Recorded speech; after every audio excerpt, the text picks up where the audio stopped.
6 Music. You are now entering a parallel universe. And wipe your feet on the way in. Marc Riley, BBC 6 Music. Yeah, so we both kind of vaguely remember Bang by Blur, don't we, Bob? Yeah, we do, I think. I mean, the chorus certainly sounds familiar. Just about. Anyway, we are in the parallel universe, and that definitely was Blur with Bang. Yeah, because we'll look at the NME here, 22nd of June 1991, and in tiny print, a big moment in retrospect, but it's just in the small print here. Blur released their third single, Bang on Food, on July the 29th. They've just finished recording their debut album with Stephen Street, and a late August release is likely. Big news, though. In retrospect, the strange one, the American music business is reeling beneath the successful new wave of British success since the British invasion of groups spearheaded by the Beatles in the 60s. Amongst UK acts making their mark are EMF, Jesus Jones, Ned's Atomic Dustbin, Carter and Chapter House. Foremost amongst these are EMF. Their single, Unbelievable, has just ousted Paula Abdul to become the first stateside number one for the newer British bands. I mean, they seem a strange group to suddenly, crack the States when you've got all those other bands that you think might be a little bit more worthy. Yeah, I would agree completely with that, Bob. I mean, the thing is that Unbelievable was a good pop record, wasn't it? Yes. And it was so brilliantly produced, and it had all that stuff going on. Yes. But if you look at another band who really nailed it in America, who didn't do particularly well over it, but they were massive in America, was Bush. Yeah, they were huge. Absolutely massive, weren't they? So, I mean, with Blur, obviously the first album did the business. It came along, part and parcel of all of that scene. And then I remember that Modern Life is Rubbish kind of struggled, didn't it? Yeah, it did for a while, didn't it? It was a real slow burner. It was, yeah. and I don't, I mean, there were some great singles off it. I thought that album was great, and that's when I particularly got them. I think I heard For Tomorrow, and I thought, that is something else. And then Chemical World as well. And I thought, because I wasn't that bothered about the first album, I didn't think it was that much cop, really, if I'm honest. But when I heard Modern Life is Rubbish, that's what really turned my head, and I think that's when they found the feet. But I think they kind of lost the momentum a little bit from that kind of Britpop scene. Yeah, definitely. And of course, by the time Part Life came out, they'd shrugged it off and reinvented themselves and grown up really quickly, hadn't they? Yeah, into a superstar band. Also in the news, American news, Ed Cassidy, still playing with Spirit. The band he formed 25 years ago is now claiming to be rock's oldest active drummer at an incredible 68 years of age. It's not that old, 68, to be drumming. Well, not maybe when it is you're in my rocks, age. Well, I'm not going to say anything.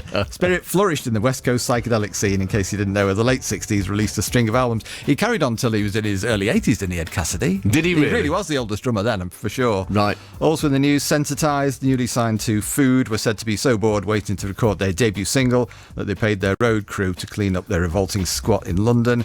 And 530 claimed to have acquired the front door belonging to the late Satanist Aleister Crowley when his former house was knocked down in London's Gower Street recently. It's been appearing with them on stage, including at their recent marquee gig, and it's said to bring them luck. What a strange one. It is, but also, if you think about it, I mean, knocking down Aleister Crowley's house, it's a bit like filling the cavern in with bricks, isn't it? There must have been loads of Satanists out there who'd love to buy a 2 up, 2 down for 4 times more than it's worth, just because of what happened inside. And they probably turned it into a car park. Well, like the cavern, but yeah, absolutely. A lot of trophy hunters, I imagine. Yeah. Good feature here on John... Hang on, sorry, I mean, I know that it's very unsavoury. Well, yes. But the Texas Chainsaw Massacre was based on a certain guy, and it was well exaggerated. Yeah. But the story is supposedly that the Cramps went past the derelict house and took a brick. And so ghoulish souvenirs. Yeah, sure, absolutely. I haven't got any. No, me neither. Good Lord. John Walters here on page 3. John Peel's long-time producer talks about his upcoming documentary on the glory years of BBC Live sessions. The fruits of his considerable labour, it says, are 25 years worth of apocryphal rock anecdotes, but more importantly, a cellar full of unforgettable session work performed by a myriad of artists, some famous, others merely kings for the day. He says, we've got vaults of timeless wonders down there. In some ways, it's a celebration. In other ways, a whisper. And the BBC is here to keep this kind of thing going in the face of commercial pressures. Roxy Music were discovered by Walters after he and Peel saw them supporting Genesis at the Hobbit's Garden in Wimbledon. Smiths had 2 Peel sessions under their belt before they signed to Rough Trade. Susie and the Banshees played Hong Kong Garden before getting a deal, etc. He says, my only regret is that we showed the Slits how to tune their guitars, therefore corrupting their art forever. Well, that's a great point, because, I mean, there have been some engineers over the years who have been quite kind of snobby about musicianship. And of course, John Peel ultimately, and I would imagine it's safe to say the same with John Walters, don't really care about, virtuoso performances. They want to capture what the band are about, and they only book bands that they love. And of course, John Walters, he's talking about the BBC archive there, which most people, up until around about that point in time, didn't really appreciate, did they? No, it was like or a hidden secret, really, Do you know what? Really... I remember that John Burr, who was the Director General, I think he still is. No, he's not. He went down into the archive with a really great guy called Phil Lawton, and so you had all these tapes there, Bowie tapes, and all kinds of things, because I'd been down there, and John Burr went, "Don't you think you should get a lock on the door?" It was just a swinging door, and you could you could go in and out, and they did. They kind of made it more secure, and then they started archiving all of the quarter-inch tape onto digital, just because they thought it was the right thing to do, which of course it was. But John Walters, I do remember one of the first gigs, not the first gig, but one of the first gigs that I roaded for The Fall was at the Croydon Greyhound, and that was where I believe John Walters first saw The Fall, and then went off and told John Peel. Ah, okay, right. So John Walters got a really massive part in the whole history of it. Did you know John at all? Did you? Yeah, pretty well. Not well. I met him a few times, and he was everything you would expect him to be, a proper raconteur, and a brilliant character. Yeah, I'm sure. He says his only other regret is passing over on the Sex Pistols. He says, sadly, my art teacher side came out when I looked at Johnny Rotten. I thought, there's a boy I wouldn't trust with a pair of scissors, let alone a recording studio. Right. What a shame. But he does make the really valid point here that the archive is there. It's sort of very, as you say, pretty much undiscovered at that point, and the BBC's job in the session, sort of part of the Peel show anyway, was to promote bands who wouldn't otherwise get an airing anywhere else. Got there in the end. But the same thing that you do now. Well, yeah, absolutely, yeah. The BBC has kept on doing it, but yeah, they started the whole kit and caboodle. Of course, I mean, the great thing is that it happened with the Graveyard Shift, and so credit to John Leonard and Mark Radcliffe introducing live bands to the air, which wasn't really done in the full band scenario. You get acoustic sessions all over the place, but having full working live bands playing in an environment like this, it was pretty much unheard of, really. Yeah, totally. Trailblazing. Anyway, singles. Lots of good stuff. KLF including. Yeah. Okay, Last Train to Trans Central. Yeah. Train to Trans Central, Mark Riley, Bob Hughes, Parallel Universe. Yeah, The Enemy, 22nd of June 1991 on the new album front. Steve Lamacq, very taken with the Pooh Sticks, Great White Wonder. Don't know that, to be honest. No. Describes it as a cross between the Archies and the Double Deckers, rooting through Neil Young's record collection. Okay. Yellow's Baby, Betty Page says, on Yellow albums you jump through doors from the jungle to a hot summer night in Capri or an equally steamy one in Rio. They're film soundtracks, but the movie is in your mind. With Baby, the new album, you get practical help in the form of Dieter Meyer's sleeve notes, storyboards and movie scripts with each track to help with the narrative. Just such a visual, brilliant band, weren't they? Yeah, and wasn't Dieter Meyer, wasn't he like a really rich kind of almost aristocrat? Yeah, didn't he collect really expensive watches? He probably still does, and he was a pretty good golf player, I believe, and there's something else he used to do that was quite unusual. He was in Yellow. Oh, that's it, yeah. Yeah, he used to make pop music. And Grant McLennan's Watershed, it says, while Robert Forster hangs out with the Bad Seeds and produces ever more wired melodramas, his ex-go-between partner Grant McLennan seems content to pursue their band's quest for crafted pop perfection. Fair enough. And Gavin Martin takes a look at In Bed with Madonna. Have you seen this film? Yeah, I saw it when it came out. I did too. It says, starring Madonna, Abed and some other people, are we really meant to believe that the mistress of image and artifice is about to emerge from behind the masks? What In Bed With consists of is masks behind masks. Madonna as a surrogate mother for a dancing touring troupe, as a Garbo-styled bored celebrity, staunch defender of artistic freedom, etc., etc., etc. He says it's just kind of extended tittle-tattle. I mean, it's not revealing in the true sense, is it? Because it was essentially a vanity project. Yeah, and she's a control freak, I think, as well, isn't she? I mean, she knows what she wants, put it that way, and so she's not going to let kind of an intrusive camera crew in on her life, is she? Of course not. Hawkwind. So bearing in mind this is 1991, Hawkwind at Glasgow Barrowlands, 21 years from the release of their first album.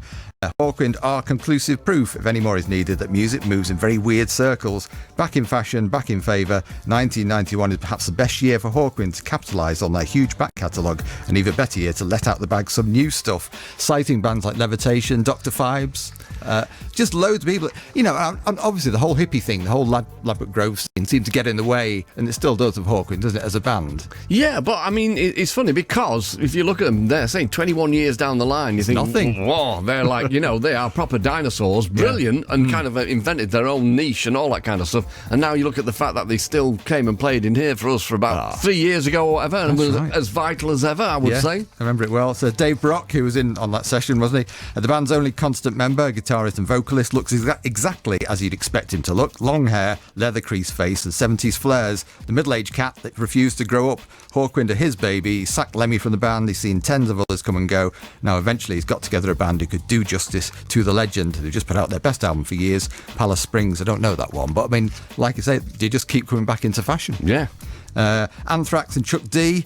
So they got together, didn't they, and did a version. Well, Anthrax did a version of Bring the Noise. Did they? So right. you would think it's a slightly unusual pairing, but when Anthrax were on tour in the mid-80s, they used to wear, or late 80s, used to wear Public Enemy T-shirts. Right. And on It Takes a Nation of Millions, Public Enemy name-checked Anthrax. So there's kind of a bit of a loving going on there. There's a lot of sampling going on, cross-pollination as well, Yeah, as I loads of that. remember. So. Yeah, it's a bit of an Aerosmith Run DMC type thing. Yep. And very early days still, but Stereolab are releasing records. High Expectation. High Expectation, Mark Riley with High Expectations of Bob Hughes. Right. Low Expectations of Myself. We'll look at the Enemy, 22nd of June 1991. These bands are on the road. Pixies, supported by Pale Saints at Brixton Academy. Jellyfish at Goldwyn's in Birmingham. Bo Diddley at Queen Elizabeth Hall in Oldham. Ooh. Gallon Drunk at Sheffield Leadmill, Killing Joke at Southampton University, The Tornadoes featuring Clem Catini, Cliff Bennett and the Rebel Rousers, Mike Berry and Billy Davis at Guildford Civic Hall, Johnny Moped's Big Band at the Marquee, the Allman Brothers at the Apollo in Manchester, unusual. Charlatans at Edinburgh Playhouse, Frank Sidebottom at St Helens Citadel, Edward Barton at Bury Metropolitan, you've got the Mekons at the Powerhouse in Islington, the Cramps at the Town and Country in Kentish Town, Dr. Fibes and the House of Wax Equations at Edwards No. 8 in Birmingham, and you've got Kraftwerk at Liverpool Royal Court. I missed that one. I actually went to the Frank Sidebottom at the Citadel in Did you? St Helens. Yeah. Oh. And what a great venue that was. Yeah, it's a pretty popular venue, isn't it? It was on the circuit. I'm not sure if it still is. It was on for a long time. It's not, no. I don't know what happened to it, but it was, I went to a fair few things there. It was a brilliant place. Yeah, live shows. Got Buzzcocks at Glasgow Barrowlands by Cindy George. She says when Buzzcocks reformed the year before last, they were criticised for playing the same old songs, but you can't really blame them for trundling out the old hits. If you'd written something anything half as good as What Do I Get, you'd want to make sure everybody knew about it too, wouldn't you? And none of the songs are past their sell-by date yet.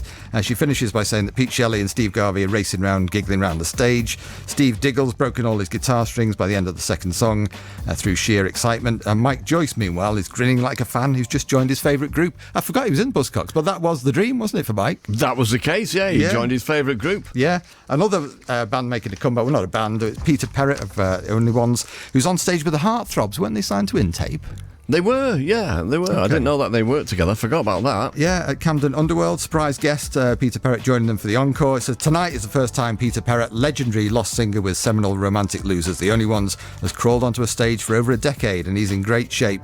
After a few false starts, the band slipped sweetly into Lovers of Today, which is The Only One's first single. And for all the battered metal fogies and tired journalists present, it's like the past 10 years never counted, as the singer shows himself to be in as devastating voice as ever, perhaps even richer sounding, more tremulous than his records ever let on. Well, we know from when Peter Perrett came back and he did a session for us, did a couple actually. Yeah. And I realised he'd been through it, but I didn't realise it was quite so dark. Yeah, very, very dark, wasn't it? But he came, like I say, did 2 solo albums, didn't he? And they were just great. And his voice sounded lived in, which obviously it was, too. Also, I forgot to mention on the gig front, Big Audio Dynamite playing at the Boardwalk in Manchester. Okay. I think I went to that. Did you? I think I saw them at the International One. I never saw them at the Boardwalk, but ever inventive. Right, okay. They're coming up in a bit, but I did want to mention this just really quickly. A member of the audience at the Senseless Things recent gig in Glasgow leapt onto the stage and asked lead guitarist Ben to propose on his behalf to his girlfriend. Fortunately, the young lady in question accepted. Unfortunately, she did so thinking it was Ben doing the asking. Oh blimey. Okay, fair enough. So, let him down gently. Right, well, you did say we're going to play Big Audio Dynamite 2. This is Rush, and thanks for listening, everybody, and we'll see you when we see you. Marc Riley, BBC 6 Music. And shut the door on your way out. Most certainly. And once again, I would just like to say thanks to everybody for listening tonight. And we will see you on Monday with Katie J. Pearson in session. And then on Tuesday night, we've got Blue Orchids. But for now, I need to say, here's Gideon.